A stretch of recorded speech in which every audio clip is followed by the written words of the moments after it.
baseado nisso, a gente consegue destrinchar para um monte de lugares, né? No nosso encontrar também no nosso dia a dia, né? Tudo que a gente faz tem coisas rotineiras, né? Tem a energia influenciando a gente e a gente às vezes não se dá conta disso, né? Então a ideia é a gente fazer essa primeira vivência, dar uma explanada em tudo, aí a gente vai ter também uma parte teóricazinha ali, a gente vai ter uma demonstração de como que algum acontecimento do dia a dia para vocês também se encontrarem e falarem assim, nossa, isso daqui aconteceu comigo, né?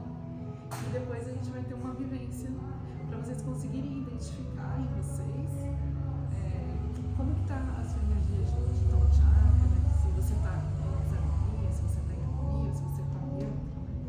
Para você conseguir fazer sozinho assim até no dia a dia, né? Conseguir falar assim, nossa, tem alguma coisa errada com esse meu chakra, né? Preciso, de repente, sei lá, ouvir uma música diferente, né? Um óleo essencial, né? Que tem um monte de coisa que pode te ajudar aí no dia a dia, coisas simples que vocês mesmos podem fazer, né? Então a ideia da vivência é essa, e depois a gente quer fazer uma sequência, né? E aí separado, indo mais a fundo em cada chakra, né? Para 2024, essa é a nossa ideia. De novo, bem-vindas. Obrigada. Mais ou menos isso, né? Mais ou menos. Porque assim, a gente pensou em chakra porque é bem comum para todo mundo, é bem, o universo esotérico é bem aceitável assim. Então a gente pensou, vamos começar com chakra, porque não tem tanta resistência, né? Várias pessoas aceitam, entendem, enfim, foi por isso. Agora 2024, eu acho que em algum momento vai entrar de novo, né, o estudo dos chakras e tal, mas provavelmente outras coisas também. Pelo menos o meu viés é o universo esotérico, né, como um todo. Então eu não tenho restrição com relação a nenhum assunto, praticamente, né, desde que eu tenha algum conhecimento. Tá? Bom, eu vou me apresentar, não me apresentei ainda, sou o André. O que eu sou? Vamos colocar assim, sou apenas um divulgador, nada além disso. Ou seja, tudo que eu vou fazer aqui são coisas que outras pessoas escreveram livros, fizeram, terapeutas desenvolveram vivências, e aí a minha função é passar o conhecimento, somente isso. Tá?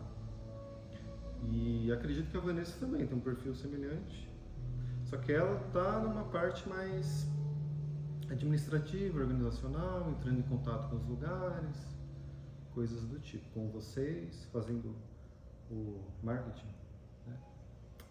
Coisas do tipo. Enfim, seria interessante, acho que a gente vai iniciar, vou explicar o que é o Agnihotra, a gente vai iniciar e depois a gente vai colocar as cartas do Tarot do Osho, somente os arcanos maiores, tá? Porque ele pega esse campo espiritual, né, mais abrangente, sem ser específico na pessoa, no ego. Então, eu acho bem adequado para a gente sentir qual que é o egrégora que a gente está gerando aqui, tá? Então, já está separado?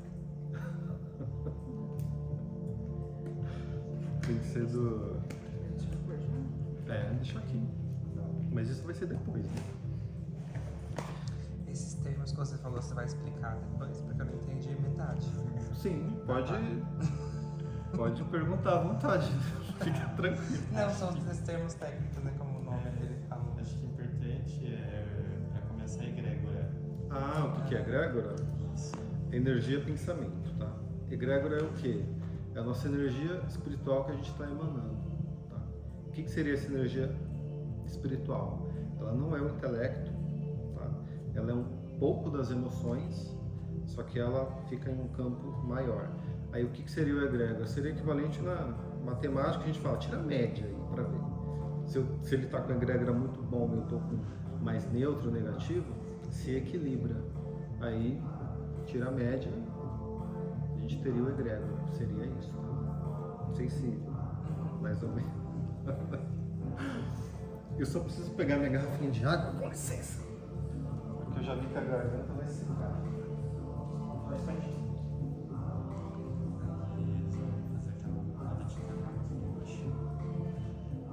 Só Explicar sobre o tarô de hoje. Tarô de hoje? Isso.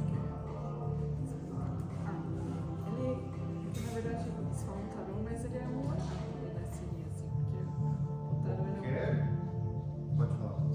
Você quer falar do tarô? Ele tá perguntando do tarô. Ah, tá, então eu ia falar isso. Qualquer dúvida pode ir parando.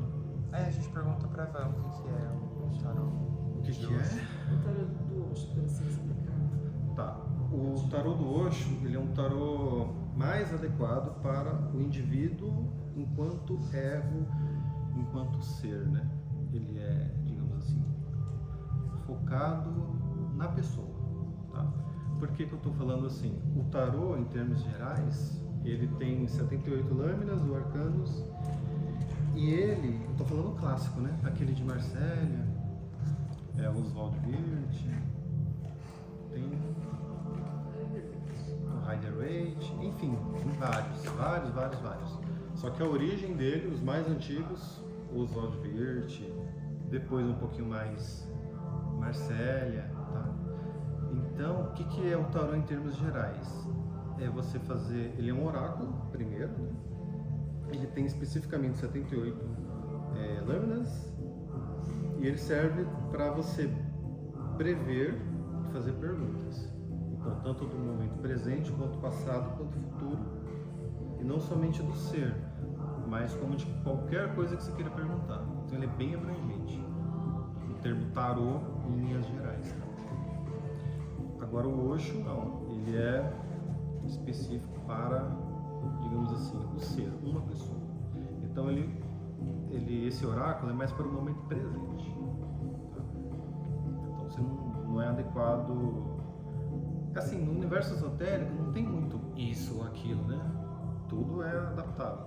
Mas não é muito adequado utilizar o tarô do Osho para prever futuro ou ver o passado. Então, é o momento presente.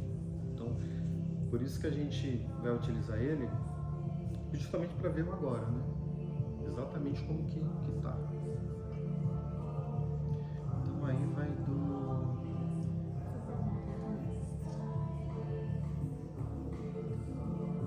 São 23, tá? O que difere o Osho dos demais é porque o tarô eles são 22. O Osho tem uma a mais, que é a carta do mestre. Não, mas 22, 23 o quê? Arcanos. Que é, Arcanos maiores. que são e os menores? Qual a diferença? Os menores, eles são para aspectos específicos, tá? Por exemplo, aí se divide o Osho, os elementos, né? Terra, fogo, ar e água. Falei água? Não. São esses os elementos. Então ele trata... Só que no Osho é diferente, né? Por exemplo, ar, ele chama de nuvens. Terra, ele chama arco-íris. Né? E fogo é fogo e água é água. O que seria isso? Água, as emoções humanas. Tá? Então é tudo que a gente sente, o sofrimento, o sentimento, enfim, tudo que é o nosso aspecto emocional. Tá? Depois, fogo, tudo que é o nosso aspecto energético, né? A nossa disposição, a nossa energia. Então é a chama que nos movimenta, enfim, é o nosso combustível, vamos chamar assim, para fazer as coisas e etc. Falando no termo do Osho, nuvens é o mental, são os pensamentos. Então é a nossa estratégia, o nosso raciocínio, assim por diante. Faltou um, né? Faltou, já falei. E o arco-íris, que é terra, que é a materialização. Ele é o final, né? Vem a jornada, ele é o final. Então, basicamente isso. São os arcanos menores. Tá? E também falta, que seria equivalente às cartas da corte, né? Que é o quê? No tarô comum, o pajem, que seria um iniciante. Aí teria o cavaleiro, a rainha e o rei, tá? De cada naipe, de cada aspecto. E no tarô do Osho ele segue algo semelhante. Tá?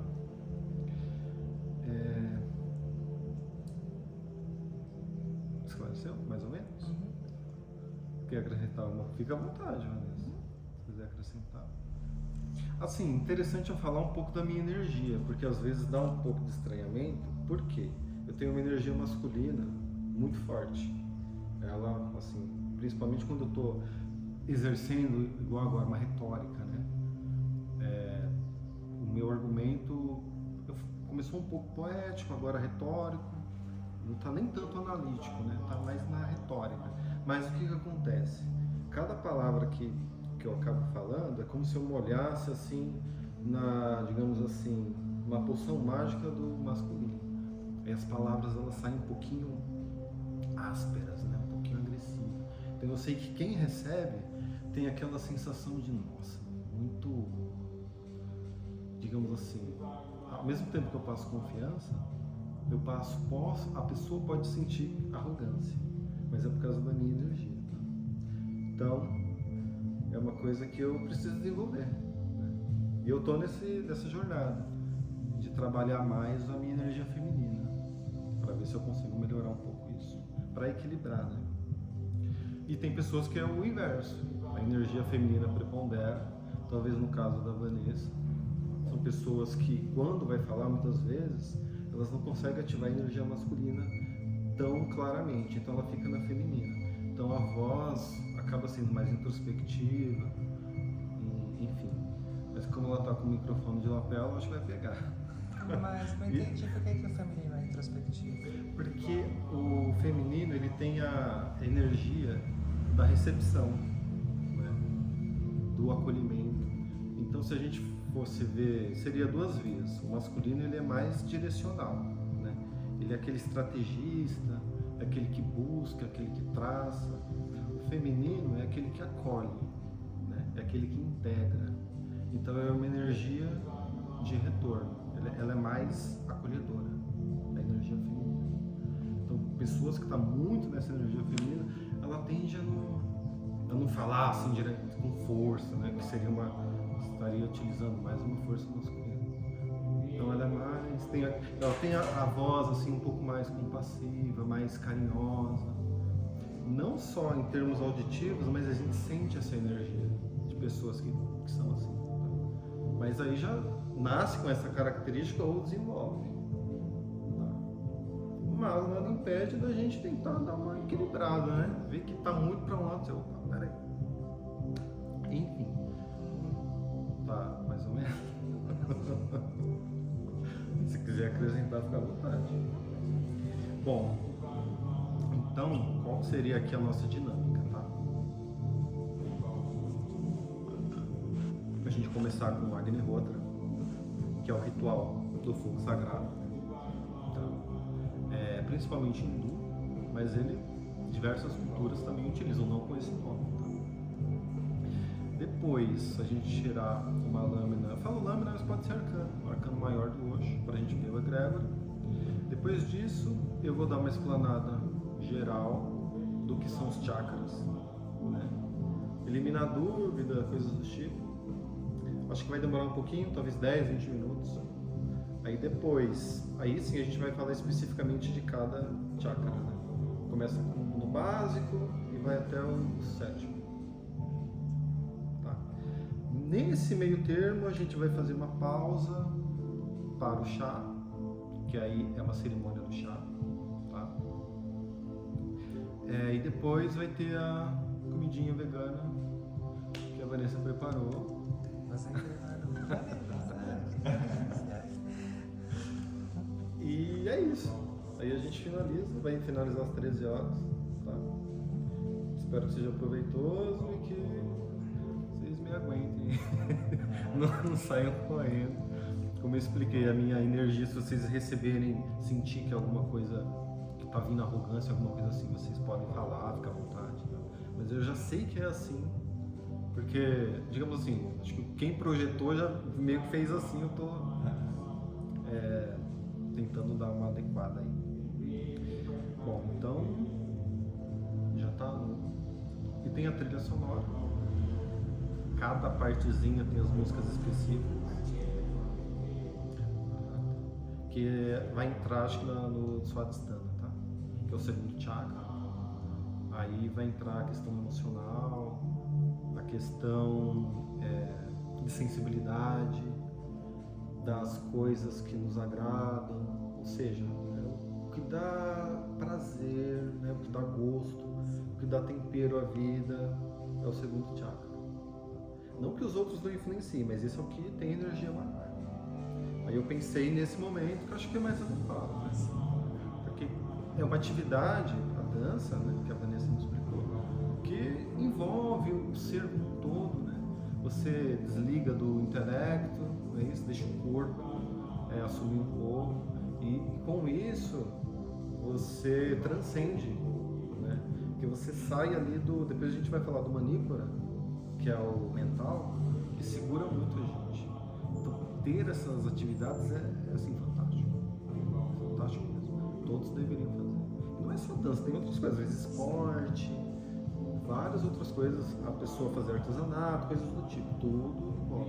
Mas a dança, ela é uma magia maior, né? Porque você tá com a arte do músico, enfim, é bem interessante. Então, você pode voltar na primeira lá do fogo, por favor. Então vamos lá, Agnihotra. Isso é chamado ritual do fogo sagrado. Tudo que eu vou falar, gente, tem muito mais, tá? Tipo, eu só tô realmente. Esse tempo que a gente tem é mais introdutório, não dá pra delongar muito. Então, vou falando das coisas, vocês me interrompem e a gente vai seguindo assim. Então, ele é praticado principalmente na Índia, tá? Para que ele serve? Basicamente para boas energias, para cura, né? Para quem procura algum tipo de libertação, no sentido emocional, né? De saúde, enfim. Ele serve para isso. Ele é realizado principalmente no nascer do dia, né? Então, quando o sol está nascendo, é que é o horário ideal para realizar. Tá? Então, o que consiste? Isso daqui, como vocês não conhecem, eu vou falando, tá? Isso aqui alguém tem ideia? Pode falar. Parece uma bolachinha. Alucinado. Não. É estrume de vaca. Estrume de vaca. Porque lá no Oriente é relativamente comum eles utilizarem estrume de vaca para aquecer, né? Fazer fogo, enfim. Principalmente no inverno. Só que tem um detalhe aqui. Essa vaca, na Índia a gente sabe que eles não é um animal sagrado, tá? Então a gente não precisa nem saber, vai para o abate, não vai. Porque esse aqui, no caso, esse kit ele veio da Índia, né? Então aqui realmente é um estrume de vaca hindu, nesse caso. Acho que se for brasileiro a gente precisa perguntar antes, né? Tem que ser uma vaquinha que viva feliz, que não, enfim, que não tem um final mais trágico, tá? Então tem alguns requisitos para ser um ritual mais completo. Então aqui tem a manteiga ghee, tá? Não sei se vocês conhecem manteiga ghee, que ela é aquela parte da manteiga que tem a fervura, a parte de cima é descartada, tá? E aí fica somente a parte mais leve da manteiga. Inclusive é bem recomendado, quem quiser consumir manteiga e não quiser ter problema com colesterol, triglicérides, manteiga ghee, ela é a parte, digamos assim, a parte boa, né? Você pode consumir sem grandes problemas. Aqui são algumas pedrinhas aromáticas, veio no kit, eles utilizam também. E esse aqui